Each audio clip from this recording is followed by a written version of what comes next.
Good morning. I'm so pleased to have the opportunity to speak with and talk to each of you today.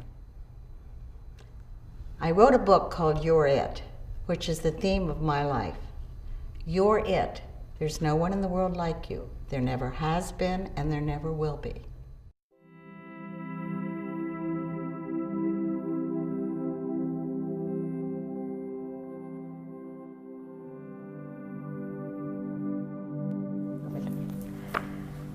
Well, it's nice meeting all of you today, and I just want to tell you, you're it. That's the name of the book I wrote in it came out in 1990, and the message is still as good today, or even more so than it was back then. It's a book that tells you how to love, appreciate yourself, and be the most you can be every day of your life. You're it, and guess what? I'm it, and we're it. All every day. The only person you'll be with every day of your life is you. From the moment you're born till the moment you die, you're gone. And we get so busy in life sometimes we forget to recognize that the body we're in, the mind and the spirit we're in, is who and what we are. And we need to take care of that. Take care of our mind, body, and spirit. I had an experience after some years in the hospital and facing death as a little girl. When I went back to school, I was different because I'd been out of school 2 years and I couldn't run or play baseball. I used to pray, please God, don't let me be the last one picked for the baseball team, but I always was. So finally one day I looked at myself in the mirror and I said, Mary Kay Latham, the only person that will be with you your whole life is yourself. So you better always choose to be the best you can be and like yourself. I lived my life out of that message. I learned to recognize that if I was the last one picked for the baseball team, that had nothing to do with who I was. And I could be happy kicking a rock home as well as walking home with a group of friends. Well, in not too long a time, I became quite popular, involved in everything. I was doing skating, which is amazing. I was doing everything. But then the other thing I thought was during this process of getting me back, I liked me in the hospital. I made friends with all the doctors and the nurses, but I was different. So then I said to myself, along with the statement that I must be the best me I can be, I may not be the fastest, and I may not be the tallest or the strongest. I may not be the best or the brightest, but one thing I can do better than anyone else, that's to be me.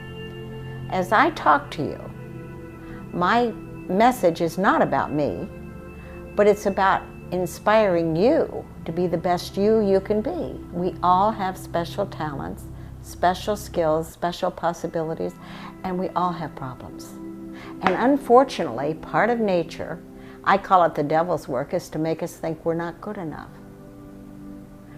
As a result, what do? We find somebody that we look up to and we want to be like them, and we let them run our life, and we lose ourselves in the process. I have another secret. You'd like to hear what I do when I'm scared? Because my right side is stronger than my left side, emotionally and mentally. So I always say, I know I'm scared. I take my right hand with my left hand. I take my left hand, I say, but we're going anyway.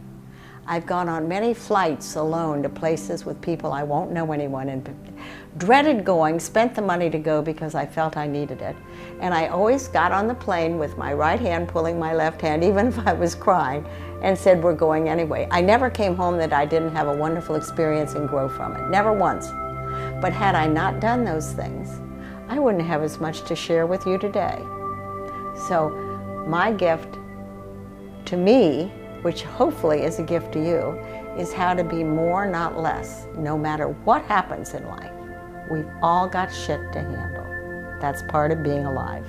I had a pony when I was a little girl, and I had to clean up the shit every day. To have the pony, I had to clean up the shit. That's true with life. We've all got shit. The question is, if we don't clean it up, it starts to stink. So when you look at yourself, say, what do I want to be, and who do I want to be, and what do I have to do it? And then just do it. No matter who wants you to do what, answer your own inner knowing. because that's being true to yourself. And I think in the Bible, the message is clear: be true to yourself. Love your neighbor as yourself. Don't follow your neighbor. There's nothing about following your neighbor in the Bible or any other spiritual reading. It's be true to you, because you're unique. There's never been anyone like you, and there never will. So be the best you can be, and do it by first acknowledging that. And if you're in pain and hurting, allow the pain and hurting. Don't try to stuff it with alcohol or cigarettes or drugs or anything, or sex. Take care of you.